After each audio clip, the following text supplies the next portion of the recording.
let's start this with a nice keynote coming from Martin Hamilton, who's going to be talking about Excalibur, the UK's exascale Pathfinder program. Welcome, Mark. Well, thanks very much. Thanks for having me today. And I'm flattered and honoured to be given the opportunity to deliver the opening keynote to the HPC AI Advisory Council. Thank you for having me. I wear a few hats, and the hat that I'm wearing today is that I'm coordinating a bit of Excalibur, which I'll talk about in the course of this presentation. There are many bits to Excalibur, and I'm particularly qualified to speak to one part of it, which is the part that we call hardware and enabling software. But what I'm going to do first is just explain, for the benefit of people who have not heard about this before and are kind of wondering, okay, what is the UK doing about exascale? What is this thing called Excalibur? What's that all about? I'm going to spend a little bit of time looking at that.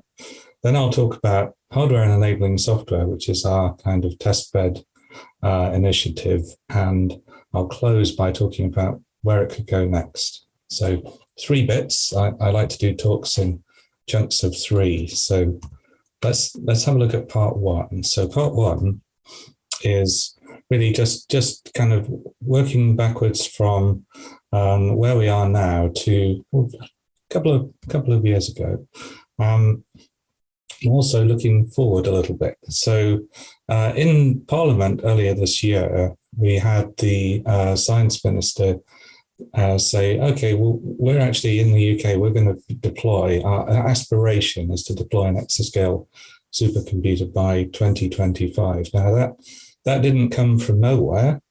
And as people here, some people will know, there's been quite a bit of lobbying and, if you like, a general hearts and minds exercise to help policymakers, help politicians and funders to understand where the technology is headed and what they might need to do in response to it. So we've now got this aspiration to have exascale in the UK by 2025, and Excalibur is a response in many ways to that, even though Excalibur had already started at this point. How do you do exascale? Well, of course, the answer, as many people on this call will know, is you have to spend a ton of money. So I think the estimated cost for Frontier is $600 million. Fugaku estimated to be around $1 billion. Exascale doesn't come cheap. And it's quite interesting to see in terms of some of the UK's major public funding initiatives to line up an exascale supercomputer against funds which are intended to have national impact. So in effect, if we ask government to support an initiative like this, we're saying you've got to take some money away from something else. So we have to make a very strong case for the positive difference that those funds are going to make. And right now, that budget doesn't exist. So the case is being developed. The case is being made to invest that suitably large sum of funds, which will enable the UK to have an exascale compute presence.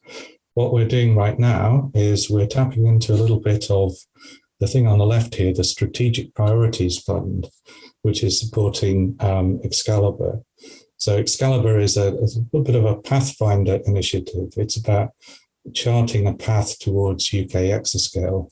And although you might look at that and say, well, that's £580 million, that probably would go some way towards the UK having an exascale level HPC presence.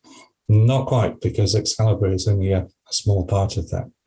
I mentioned those challenges of engaging with policymakers and really winning over hearts and minds. And this is an ongoing process. I singled out a couple of documents which are quite recent, which have played an important part in this. But I think the lesson that we would pass on to anybody who's in a similar position in another country is this is not a one-off exercise.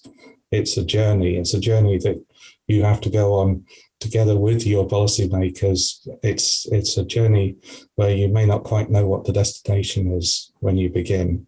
But these two documents in particular, quite significant. I would encourage you to take a look at them if you haven't already.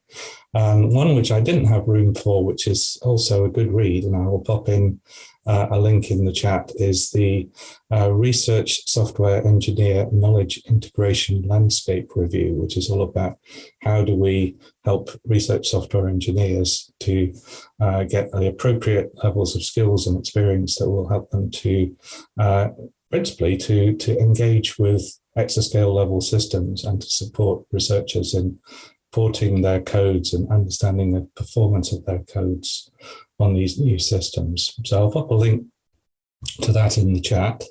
And let's come back to Excalibur. So I've been kind of circling around this for a couple of minutes. So what is Excalibur?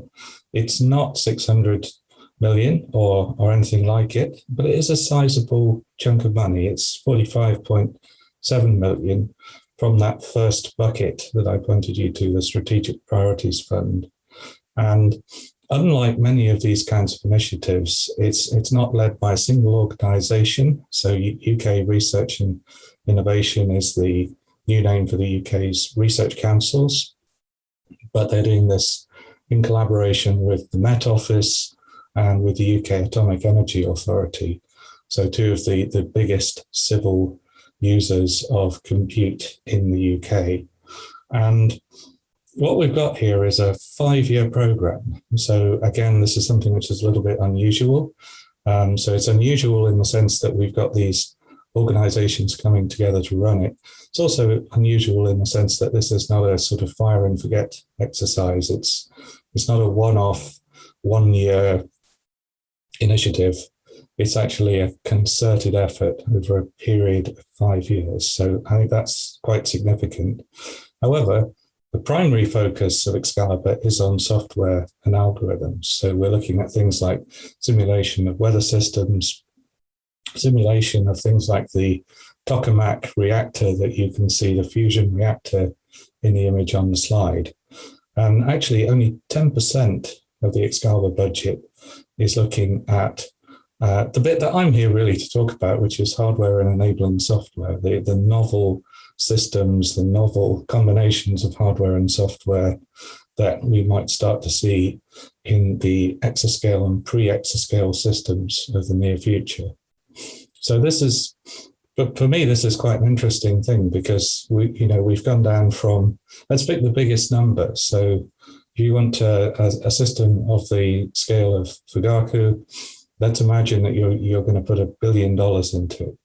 Well, we got quite a bit less. So we've got 4.5 million pounds, which is not an insignificant sum of money. We want to stretch it as far as we possibly can, because obviously there's quite significant limits to what we can do within that. And the particular thing that you should keep in mind is that Excalibur H&ES is all about creating testbed systems. It's not about making the exascale systems. It's not about even the pre-exascale systems that might be delivered on something like a production footing. It is for testbeds that can be rapidly reconfigured, testbeds that might come and go. They might change their characteristics quite drastically, and that might not be compatible with what people would typically think of as HPC, because HPC systems are often run on quite a strict service footing. We don't want to blow up someone's cosmological simulation because we're trying an experiment on a different bit of the cluster. So this is very experimental. It's very small scale. And that's why I think the 4.5 million, actually, we can stretch it in all kinds of interesting ways. Going back to Excalibur as an overall program and initiative, there's quite a few strands of activity. I'm not going to talk about the software projects in Excalibur, so I would leave that to other people who may mention those over the course of today and tomorrow. I don't have time to talk about them. There's quite a lot of them. They're doing a lot of interesting things.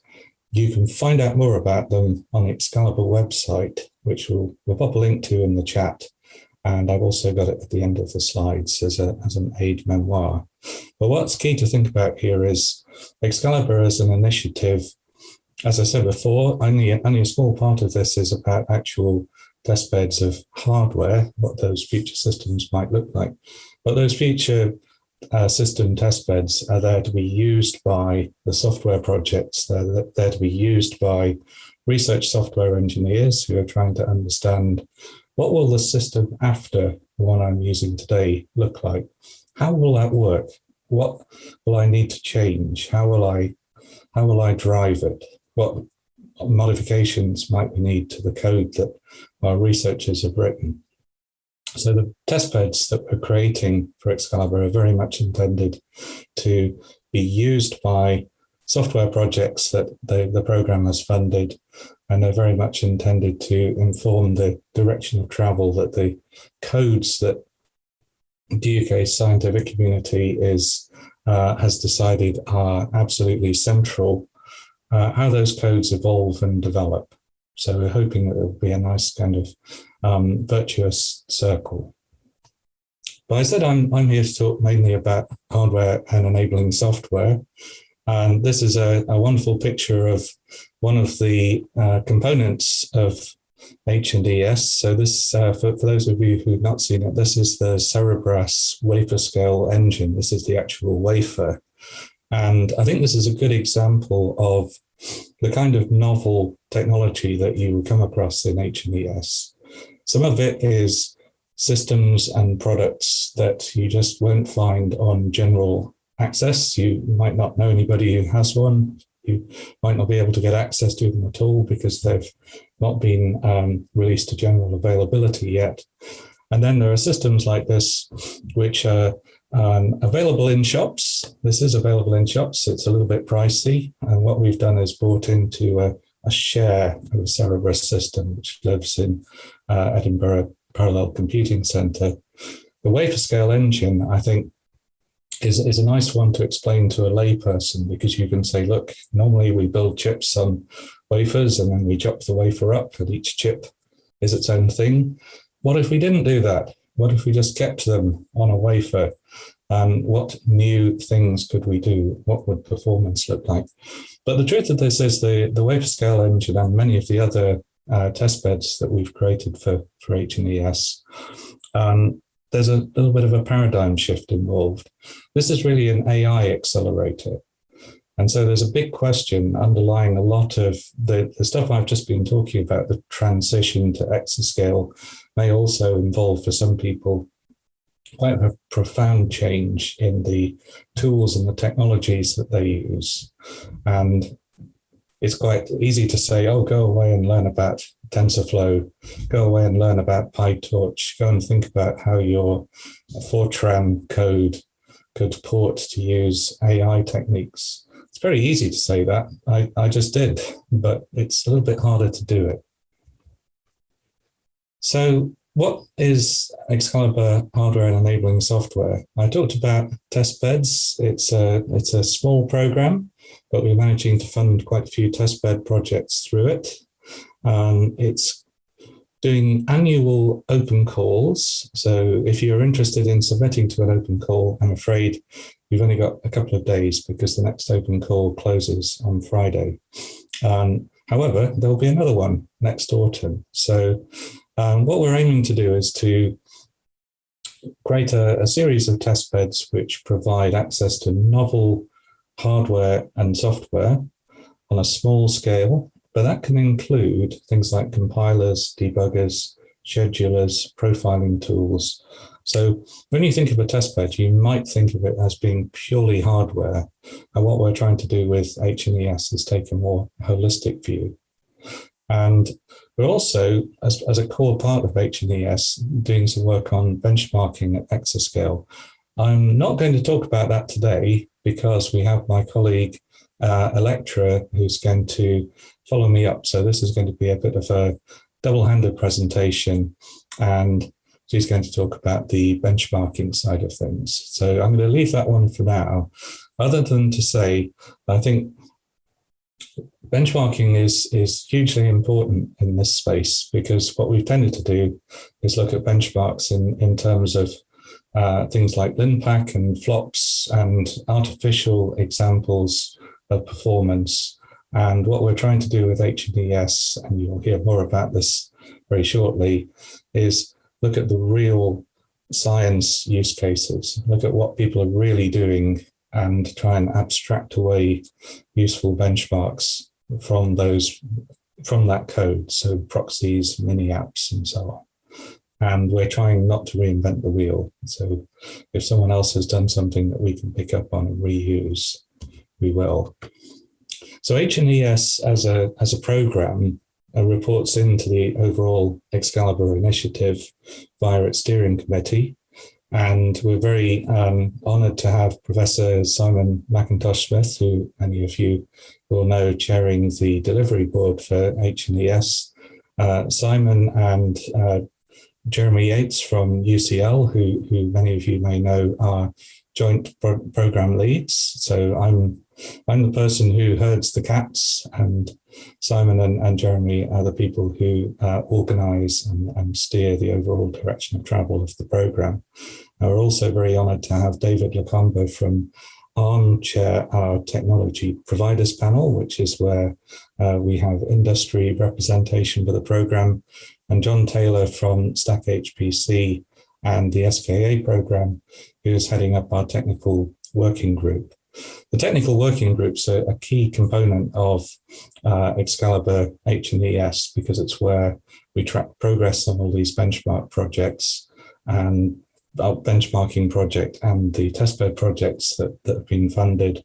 And it's where we can compare notes principally. So for example, the impact of COVID, the impact of supply chain disruptions, and what we might be able to do about them. It's been invaluable to get everybody together. We meet up once a month to compare notes and track progress. So this is giving you a little bit of an idea of how H&ES works and where it's coming from. What we do think is absolutely crucial in this is that the testbeds that we create are useful and used by the Excalibur software projects, who, as I've said, are the principal focus of the Excalibur program. I mentioned the impact of COVID. So COVID threw a little bit of a spanner in the works that slowed a few things down. And now, of course, we're into a new phase with global supply chain disruptions. So just this morning, I was told, oh, you want this Ethernet switch for your testbed? The lead time on that's looking like roughly 6 months.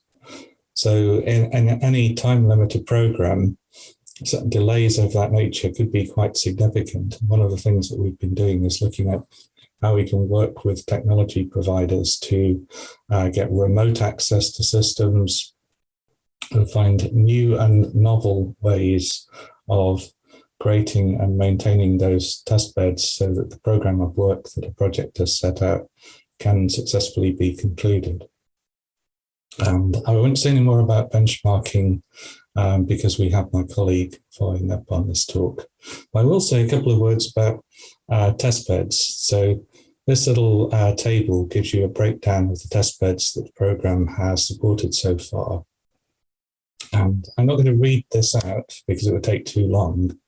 But what you can see is there's quite a range of different stuff. I have a second slide which has part 2 of this list of test beds.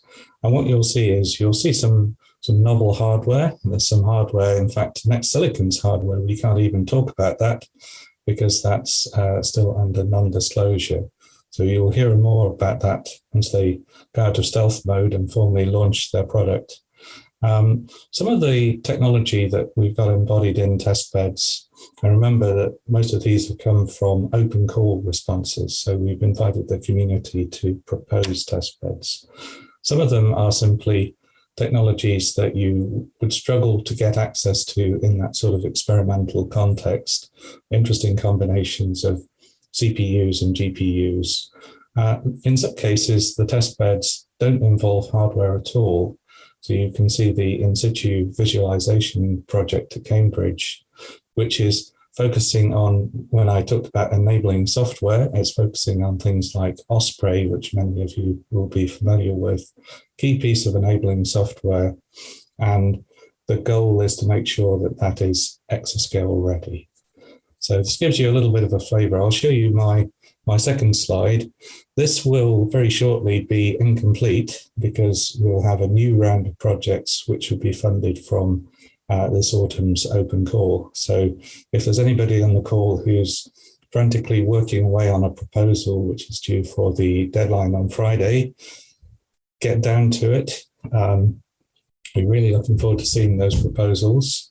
And I hope that what we'll see from this is quite a nice spread of the close to market stuff, but also some of the more experimental and pre-release technologies. We're very keen to work with technology partners around their next generation products, which could quite feasibly find their way into a future UK exascale system.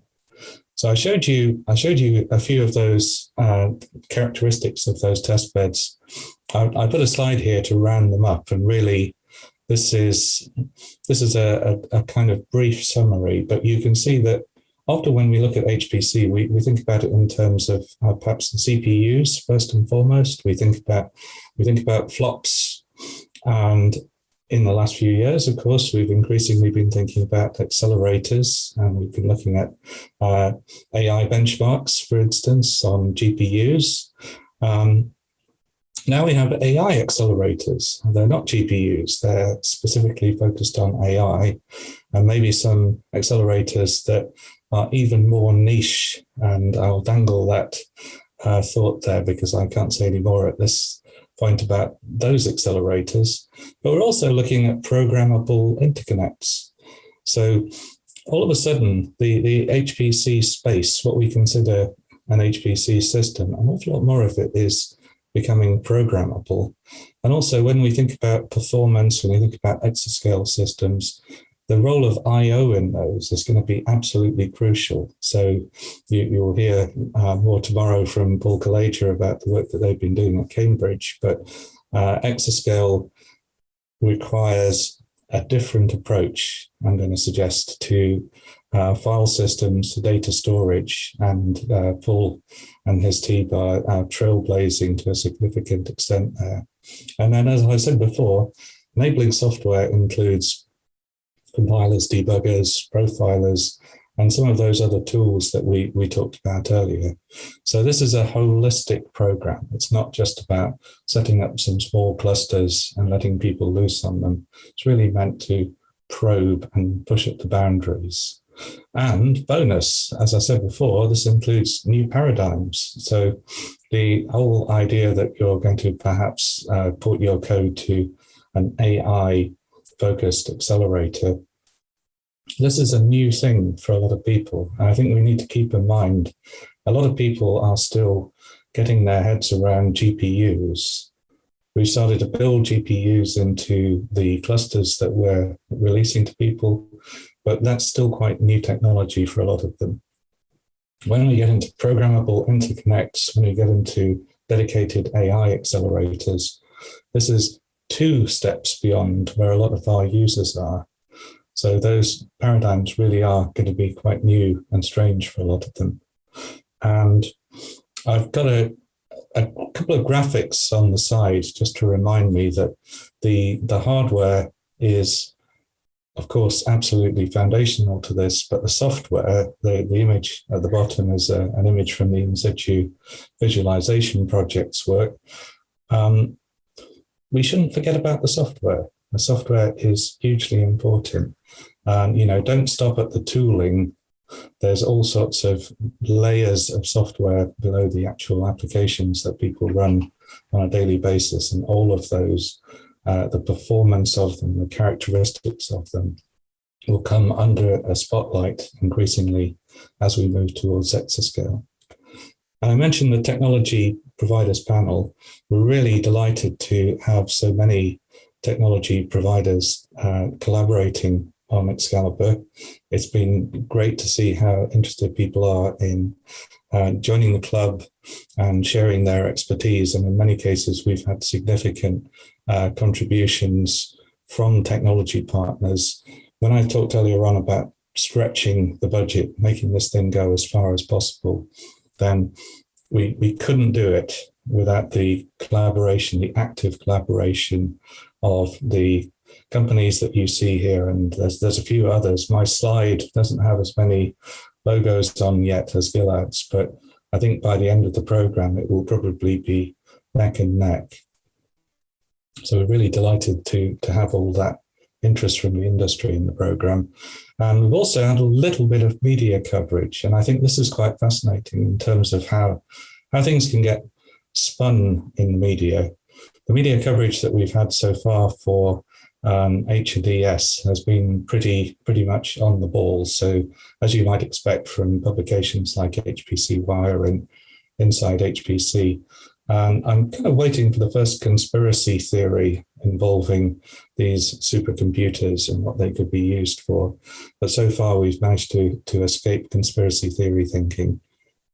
It is important, though, going back to the earlier conversation about engaging with policymakers, these initiatives need to be seen to have some impact. We can't just do it in a vacuum. So this is something I'm encouraging the projects that I'm coordinating to actively do. Get out there, talk about what you're doing, make sure that people know it's happening and what results you're getting from it. And one of my other hats, I actually work as a futurist. So something I've been doing for a few years, tracking emerging trends and technologies. So I have to put my futurist's hat on and say, what next? And some of this is a roundup of the themes that we've talked about already.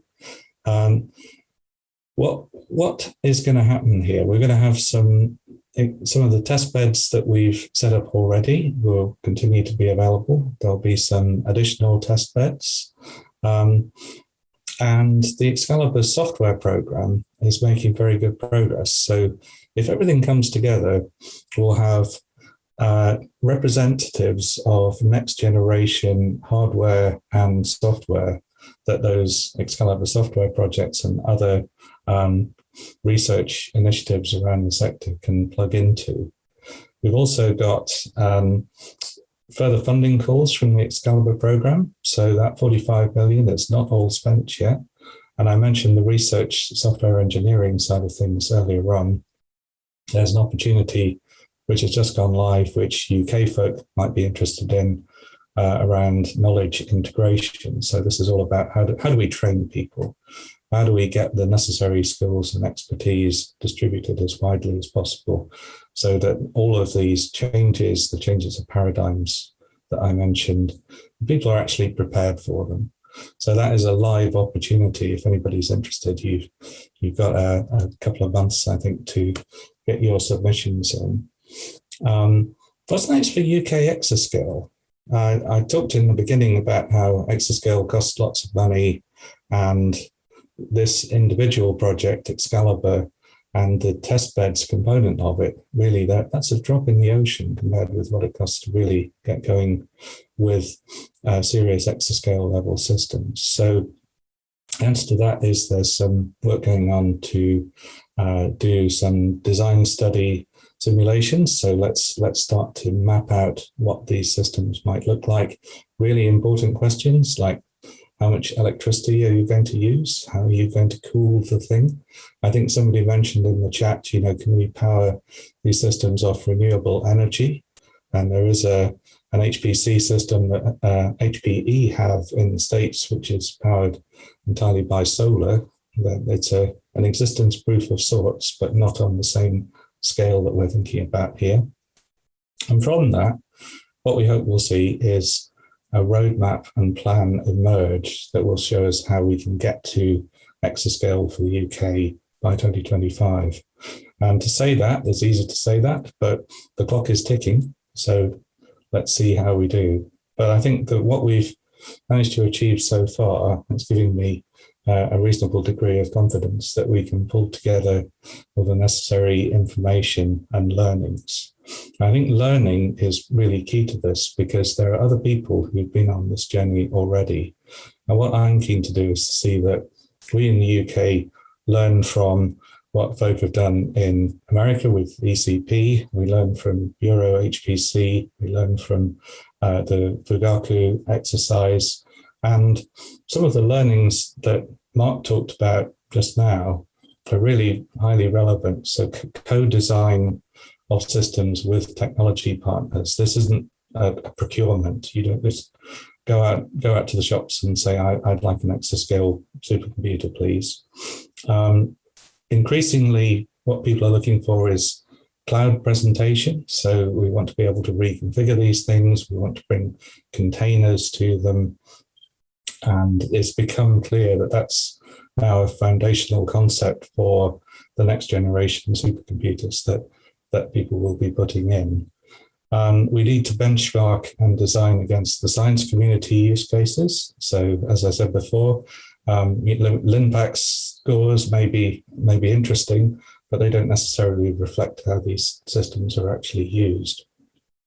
And when I was talking about cost, power, cooling, all of these questions, the simple fact is when you're putting together a system on the scale that we're thinking about here, there may be only a few places where it's even feasible to do it. So this is something that we need to factor in. And when you read about some of the thrills and spills that have been encountered by people trying to put in exascale level systems, we had to move the executive office suite so that we could put a substation in. We had to run power lines for several kilometers, dual redundant.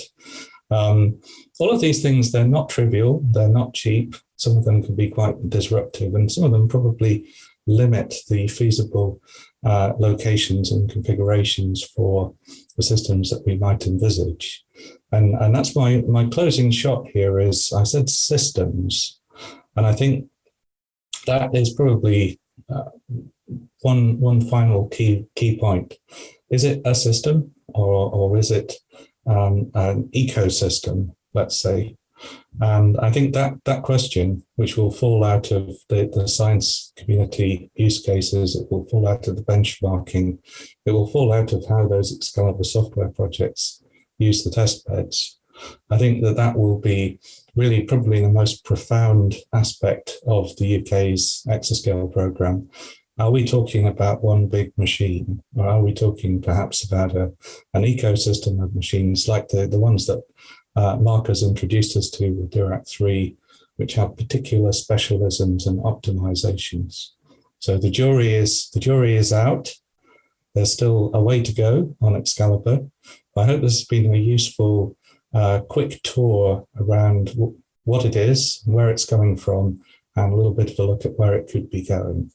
And I'm going to point you at the Excalibur website. So if you would like to find out more about the initiative, do go and check out excalibur.ac.uk. And I think we've got a few minutes for any questions or comments. Yes, thank you, Martin. Great presentation. And currently don't have any questions or comments queued up. I'd like to remind folks that you can submit questions either through the Q&A panel or the chat panel. We're trying to monitor both. And we can ask Martin and the other presenters today those questions. But I'd like to throw it over to Mark. Mark, do you have any questions or comments for Martin? Yeah, thanks, Brian. It's a really interesting talk, Martin, and great to have an overview of the hardware and enabling software side of things. And obviously, at this stage, what do you see happening beyond Excalibur? Do you have anything so in your future? You said kind of what's next, but there's only another year and a half. So how do you see this developing over a longer time scale? So I think there's probably a natural direction of travel that some of the testbed systems that have been created with Excalibur funding will have a clear mission and purpose. They'll have a value to researchers, and it will make logical sense to say, how can we build on this? And I think it's also, I didn't really talk about failure. I think failure is something that we should not just tolerate, but in some ways we should almost welcome failure, because there is an expectation that, but particularly when we're buying large-scale HPC systems, we can't afford to fail. We can't afford to try anything too risky, because if it blows up in our faces, we've just burnt a huge pile of money to no benefit. So we have to be accommodating of failure. We don't want to fail for no reason, but if we do fail, we want to learn lessons from it so that we don't make a big mistake in the future. I do have one question that came in from Raphael, who's, it's a pretty serious question in terms of funding. It's hard to have more than one exascale system. It'll be even hard just to fund one. Can you comment on this? So I think probably you've got to look at this in kind of national priorities terms. And that's why I put that slide up that had the Strategic Priorities Fund on it. If you're a government, you have the money to do this. This is not a challenge for you.